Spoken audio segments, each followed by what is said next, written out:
আজ 23 ফেব্রুয়ারি 2014, 11 ফাল্গুন 1420 বঙ্গাব্দ বসন্তকাল। এমন অনেক মানুষ আছে যারা নিজের নামও প্রকাশ করতে চান না, তারাই তো মহান। নিজেকে আড়ালে রেখে কেউ কেউ মানুষের জন্য অনেক কিছু করে যান। জন্মেই সবাই মহত্ব প্রকাশ করতে পারেন না, জন্ম থেকে সবাই মহৎ মানুষ হয়ে ওঠেন না। একজন খুব তুচ্ছ মানুষ, অতি সাধারণ মানুষও পরিণত বয়সে অনেক সংগ্রাম করে নিজের সফল হয়ে পরবর্তীতে অনেক মানুষের জন্য অনেক কিছু করেন। একজন সাধারণ মানুষের ভেতরে থাকে একজন অসাধারণ মহান মানুষ। আমরা যে কতটা শক্তি সম্ভাবনা নিয়ে পৃথিবীতে এসেছি তা আমরা সবাই বুঝতে পারি না। যে মানুষ তার ভেতরের মানুষটাকে বের করে নিয়ে আসতে পারেন, তিনিই তো উজ্জ্বল মানুষ রূপে প্রকাশিত হন। দর্শক, এরকম উজ্জ্বল মানুষে পরিপূর্ণ হোক আমাদের সমাজ, দেশ, এই শুভকামনায় শুরু করছি আজকের দিন প্রতিদিন। আজ দিন প্রতিদিনে রয়েছে আজ কোথায় কি, হাসি মুখ, জানেন হয়তো, চিরসুন্দর, অবসরে, স্বাস্থ্য কথন, আজকের বাংলা ভিশন এবং সবশেষে আনন্দ আড্ডা।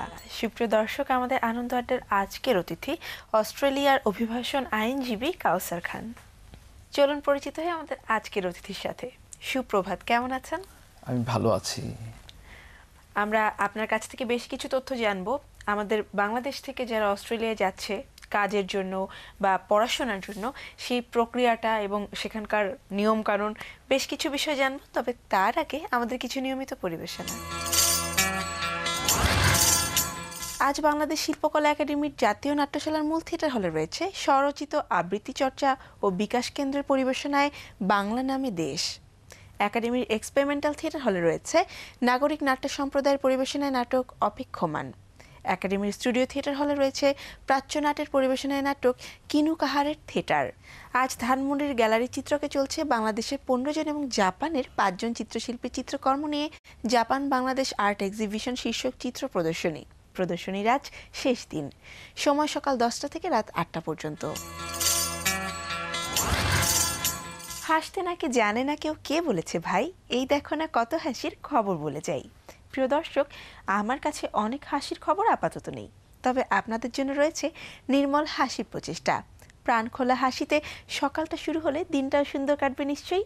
তাই এবারে আমাদের নিয়মিত আয়োজন হাসি মুখ। ক্লাস 2 অঙ্ক ক্লাসে টিচার বাচ্চাদের বলছে, এই কে কে হোমওয়ার্ক আনিস নাই, দাঁড়া। 10টা ছেলে দাঁড়াবে, এই তুই হোমওয়ার্ক আনিস নাই কেন? স্যার আমি হোমওয়ার্ক করছিলাম। তা আনিস নাই কেন? স্যার আমাদের একটু তাড়া খাই ফেলছে। আচ্ছা ঠিক আছে বল। এই তুই আনিস নাই কেন? স্যার আমি হোমওয়ার্ক করছিলাম। তা আনিস নাই কেন? স্যার আমি খাই ফেলছি। কেন তুই খালি কে? স্যার আমাদের বাসায় কোনো কুত্তা নেই।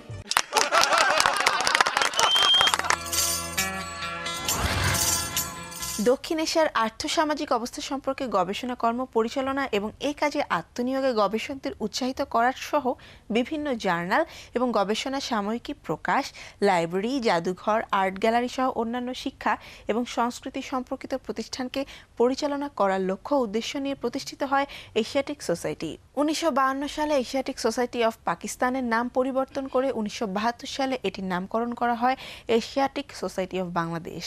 চাইলে আপনিও এই সোসাইটির সদস্য হয়ে জড়িত হতে পারেন নানা কর্মকাণ্ডের সঙ্গে।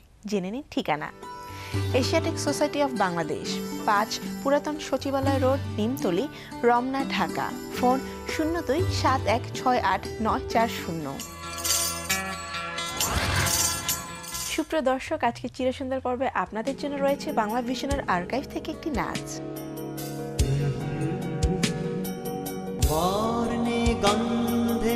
ছন্দে গীতিতে হৃদয়ে দিয়েছ দোলা, রঙেতে রাঙিয়া রাঙাইলে মোরে, একই তব হরি খেলা। তুমি যে ফাগুন রঙের আগুন, তুমি যে রসের ধারা, তোমার মাধুরী তোমার মদিরা করে মোরে দিশাহারা। মুক্তা যেমন শুক্তির বুকে, তেমনি আমাদের তুমি। আমার পরাণে প্রেমের বিন্দু, তুমি শুধু তুমি।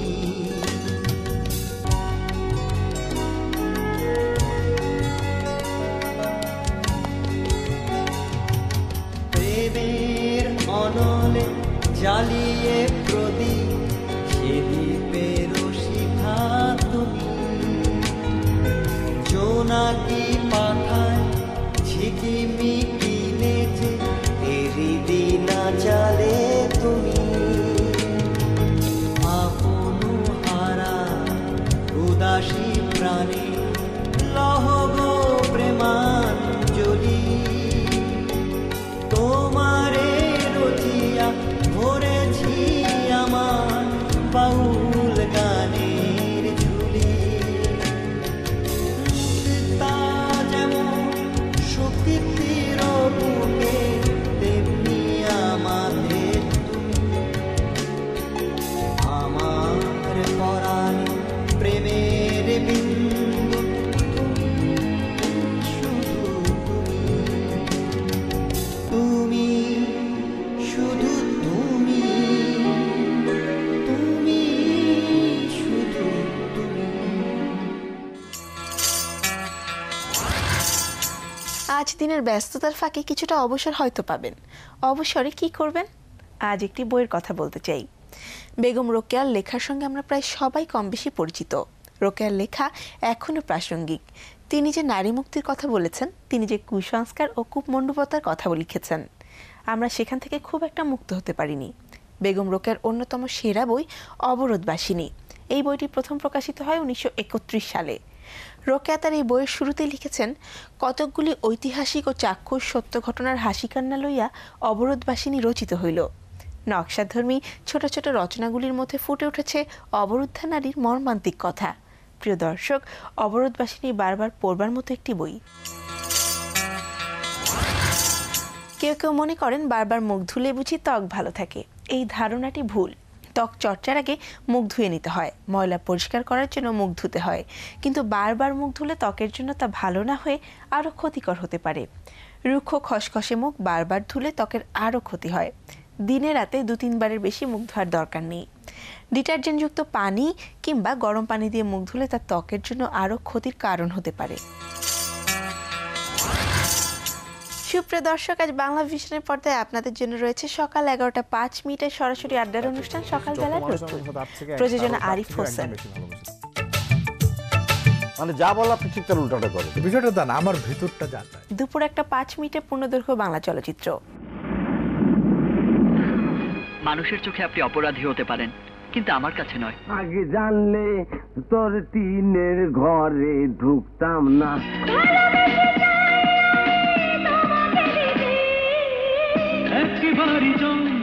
সন্ধ্যা 6:05 স্কুল এবং কলেজ বিষয়ক অনুষ্ঠান এবং ক্লাসের বাইরে। প্রযোজনা রফিকুল ইসলাম ফারুকী।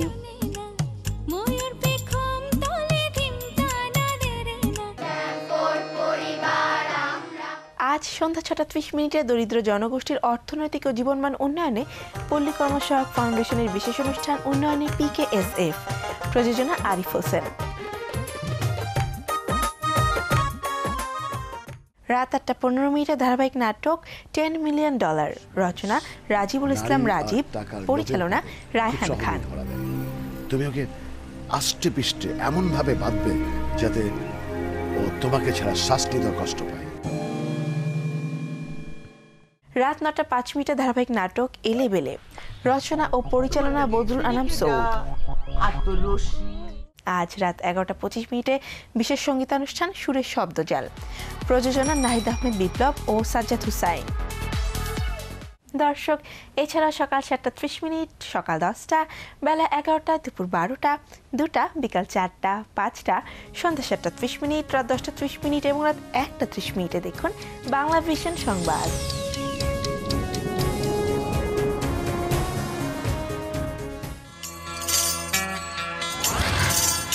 এবারে সব শেষ আয়োজন আনন্দ আড্ডা। আসুন ফিরে যাই আমাদের আজকের অতিথি অস্ট্রেলিয়ার অভিবাসন আইনজীবী কাউসার খানের কাছে।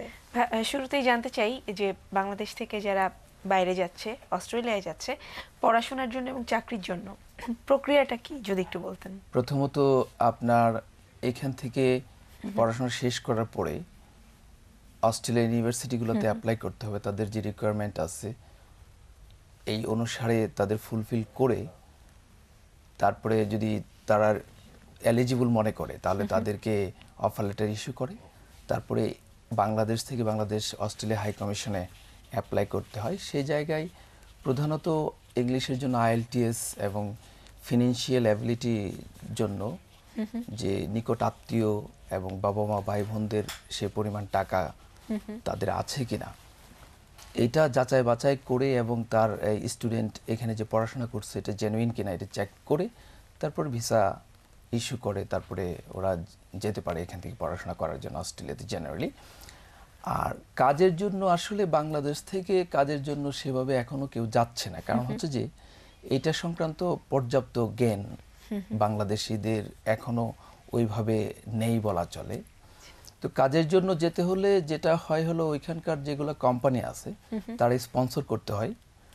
তো এটা যেহেতু ইংলিশে কমিউনিকেট করতে হয়, তো বাংলাদেশ থেকে ওইভাবে নিজেকে ওই স্ট্যান্ডার্ডে তৈরি না করার কারণে ফলে আপনার ওই ধরনের ওই অস্ট্রেলিয়ান এমপ্লয়ারদের তাদের যে রিকোয়ারমেন্ট ওটা ফিলফিল না করার কারণে কিংবা আসলে বাংলাদেশ মার্কেট সম্পর্কে ওদের এরকম নলেজ নাই আসলে। তো এইটা ধরেন আপনার এটার জন্য কাজ চলতেছে অলরেডি। আসলে অস্ট্রেলিয়ার সরকারের সাথে বাংলাদেশ সরকারের অলরেডি একটা চুক্তি এই প্রায় শেষ পর্যায়ে আছে, যেটা টেকনিক্যাল অ্যান্ড ফার্দার এডুকেশন টেফ বলে পরিচিত। ওদের একটা প্রতিষ্ঠান এখানে করার কথা, যেটা দিয়ে এখানকার যারা কাজ করতে চায় অস্ট্রেলিয়া তাদেরকে আরো ইমপ্রুভ করার জন্য, অস্ট্রেলিয়ান মানে তৈরি করার জন্য যেন ওইখানে গিয়ে কাজটা করতে পারে। তো যদি এটা আমরা হোপফুলি যে হয়ে যেতে পারে, হলে হয়তো বা এখান থেকে আরো ভালো পড়াশোনাটা এবং কাজের মানটা এবং ওইখানে যে লেবার ফোর্সটা আছে ওইখানে হয়তো বা ইজি জয়েন করতে পারবে আর কি। আপনি তো অস্ট্রেলিয়ায় আছেন, একজন আইনজীবী, সেখানকার নিয়ম কানুন আইনের বিষয়ে একটু জানবো এবং আমাদের দেশের নিয়ম কানুনের থেকে কতখানি পার্থক্য। এটা আমি একদম সাধারণ একটা উদাহরণ দিই আর কি। আসলে এটা হলো জাস্ট এই মেনে চলা না চলার ব্যাপারটা, এটা তো আসলে নির্ভর করে মানুষের উপরে। অস্ট্রেলিয়াতে যেমন আমি ব্যক্তিগতভাবে বাংলাদেশে আসলে একটা চিপস খাওয়ার পরে একটা প্যাকেট হয়তো বা রাস্তায় ছুঁড়ে ফেলে দেই, কিন্তু অস্ট্রেলিয়াতে দেখা গেছে যে যদি বিন না পাই প্রপার জায়গা তাহলে 1 ঘন্টা আমি এটা হাতে নিয়ে ঘুরি যে কোথায় ফেলে দেওয়া যায়। এটা হচ্ছে যে জাস্ট অ্যাপ্লিকেশন, যে আইনের অ্যাপ্লিকেশনটা আমি জাস্ট যে ওইখানে আমরা মেনে চলি, এখানে মেনে চলি না। এটা আসলে যে এটা আসলে তৈরি করা হয় না এনভায়রনমেন্টটা, এটার একটা প্রবলেম। আসলে এরকম না যে তৈরি কেউ মানতে চায় না, মানতে চায় কিন্তু এনভায়রনমেন্টটা তৈরি না এইভাবে মানসিকভাবে। আচ্ছা, সেক্ষেত্রে বাংলাদেশ থেকে যারা অস্ট্রেলিয়ায় যাচ্ছে কোন রকম ওখানে গিয়ে প্রতিবন্ধকতার সম্মুখীন হলে আইনি সহায়তা কতখানি দিচ্ছেন আপনারা, এবং বা আইনের যে চর্চাটা যে এভাবে করা উচিত এভাবে করা উচিত না, আইন মেনে চলার বিষয়গুলো কতখানি সহায়তা করছেন? আমি তো অভিভাষণ আইনজীবী হিসেবে কাজ করি, ফলে অস্ট্রেলিয়ান গভর্নমেন্টের একটা আপনার এই প্রজেক্ট আছে, যেটা ধরেন এই আফগানিস্তান, পাকিস্তান, ইরান থেকে ওই ইললিগেল ওয়েতে অস্ট্রেলিয়াতে ঢুকে যায়, কিন্তু তারপরে ওইখানে একটা ব্যাপার কি তাদেরকে লিগ্যাল সাপোর্টটা দিতে হয়। এই ধরনের কাজে আমি জড়িত, যেমন একটা টাস্ক ফোর্স আছে, ওরা আমাদেরকে নিয়ে যায় যাতে ওদেরকে লিগ্যাল সাপোর্টটা দেই। তো কথা হচ্ছে যে ওইখানে তো হিউম্যান রাইটস খুব হাই লেভেলের মেনটেন করা হয়, ফলে যখন ওরা ঢুকে যায় লিগেল ইললিগেল পরের ব্যাপার, আগে প্রথম কথা হচ্ছে তাদেরকে সাপোর্টটা দেওয়া। তো দেখা যাচ্ছে সরকারি একদিকে আপনার বাদী আবার বিবাদী, যে আমাদেরকে পয়সাও দিচ্ছে যে ওদেরকে সাপোর্ট করার জন্য, আবার দেখা যাচ্ছে যে ওদেরকে ধরেও রাখতেছে যে জেনারেলি দিচ্ছে না। এটা মনে করা হয় যে যেহেতু চলে আসছে ওকে যেন আইনি সহযোগিতা দিয়ে একদম চূড়ান্তভাবে টেস্ট করা হয় যে আসলে সে কি যোগ্য কিনা যে দেশে শেল্টার পাওয়ার না পাওয়ার। তো সেই ক্ষেত্রে কমিউনিটির বিষয় থাকে। জেনারেলি যেহেতু বাংলা ভাষাভাষী কথা বলি, সাধারণত অনেক সময় আমার আইনের নিয়ন্ত্রণের বাইরেও থাকে, যে আমি যেহেতু একটা পার্টিকুলার আইন নিয়ে কাজ করি ইমিগ্রেশনের সংক্রান্ত, সেহেতু অন্য অন্য আইনের ধারা আসলে কাজও করি না। কিন্তু যেহেতু কমিউনিটি বেসড, যেহেতু ওই ব্যাপারে কাজ করে অনেক সময় আমাদের কাছে আসে, সেই ক্ষেত্রে একটা নলেজ থাকে যে কার কাছে পাঠাইতে হয়, কার কাছে দিতে হয়, এভাবে কাজ করছি কমিউনিটিতে। অস্ট্রেলিয়ায় যে বাঙালি কমিউনিটি আছে তারা বিভিন্ন সাংস্কৃতিক আয়োজনে কতখানি তারা আসলে এগিয়ে যাচ্ছে, বিশেষ করে দেশীয় সংস্কৃতি যেমন পহেলা বৈশাখ বা এই যে পহেলা ফাল্গুন, 21শে ফেব্রুয়ারি, এই বিষয়গুলো তারা কতখানি উদযাপন করছে বা নিজেদের মাঝে ধারণ করছে?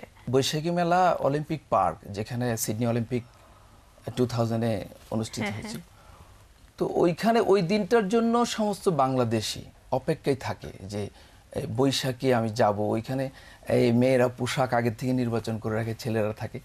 তো এটা তো আমি মনে করি যে বাংলাদেশেও আসলে বাংলাদেশে নিশ্চয়ই ন্যাচারালি প্রচুর হচ্ছে, কিন্তু তৈরি করা বৈশাখী মেলার মধ্যে এটা একটা অন্যতম, আসলে এটা প্রচার এখনো হয় না আসলে বাংলাদেশে ওইভাবে।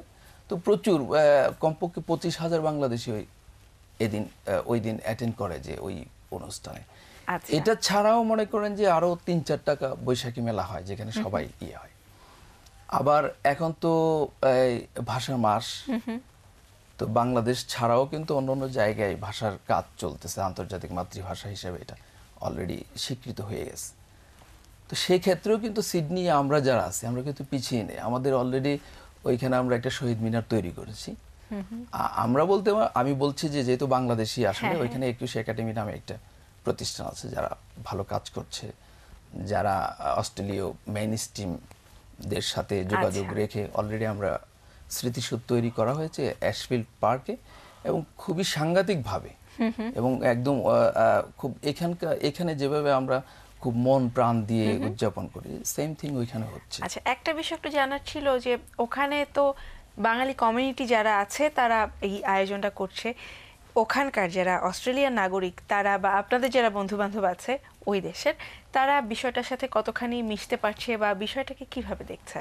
এখন ধরেন 21শে ফেব্রুয়ারি বাংলাদেশে আমাদের কাছে ভাষার বিষয়, কিন্তু এখন যেহেতু আন্তর্জাতিক মাতৃভাষা দিবস হিসেবে এটা স্বীকৃত, যেহেতু নতুন হয়তো বা কম, কিন্তু তারপরে কিন্তু একদম আমি বলবো যে ব্যক্তিগতভাবে দেখি অন্যরাও যেহেতু মাতৃভাষা সংরক্ষণ এবং এই নিরাপত্তার কারণে অন্যরাও যেরকম ফিল করে, তো আস্তে আস্তে আসলে ডেভেলপ হচ্ছে যে অন্যদের সম্পৃক্ততা।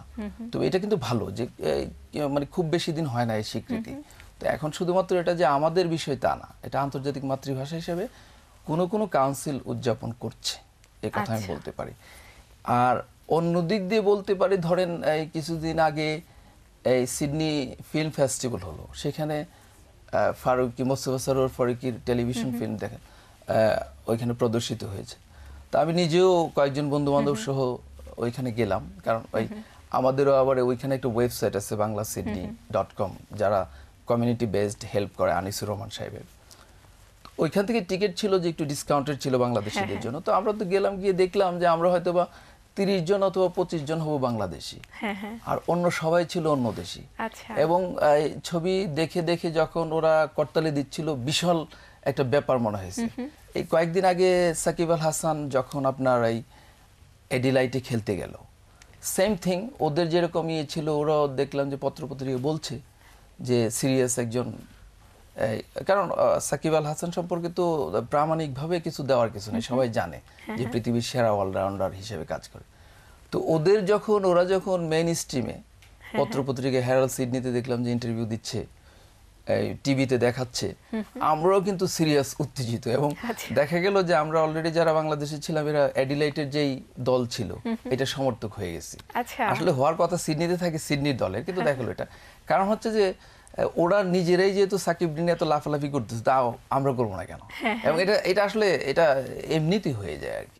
যারা আমাদের দেশ থেকে অস্ট্রেলিয়ায় যেতে চায় পড়াশোনার জন্য বা কাজের জন্য, তারা তো অবশ্যই দেশকে বুকে ধারণ করেই যায়। যারা যেতে চাচ্ছে তাদের বিষয় যদি একটু বলতেন। যিনি যেতে চায় উনি যদি একটু সচেতনভাবে বিষয়টা দেখে, তাহলে কিন্তু আজকাল খুবই সহজ, গুগলে সার্চ দিলেই হয় যে স্টুডেন্ট ভিসা, তারপরে এটাকে একটু ডিরেক্ট পড়ে শুনে কারো কাছে না গিয়ে নিজেই কিন্তু এটা করতে পারে। এবং আমি এটা মনে করি যে একজন স্টুডেন্টের এই যোগ্যতাটুকু থাকা দরকার যে সে যেতে চায় তাহলে যেন প্রপার এটা যেন নিজেই করতে পারে, এটার জন্য কারো কাছে টাকা পয়সা দিয়ে করার দরকার নেই। এরপরে যেটা কতগুলো জিনিস যেটা এখনো এক্সপ্লোর হয় না বাংলাদেশে, এমনিতেই বড় বড় স্কলারশিপ আছে এখানে, যেটা সরকারও জানে, ওরা রিলেটেড কিংবা হাই অফিসিয়ালরা এটা নিচ্ছে। কিন্তু এছাড়া অস্ট্রেলিয়ার ভিতরে একটা দারুণ স্কলারশিপ আছে, অ্যান্ডিভার্স অ্যাওয়ার্ডস।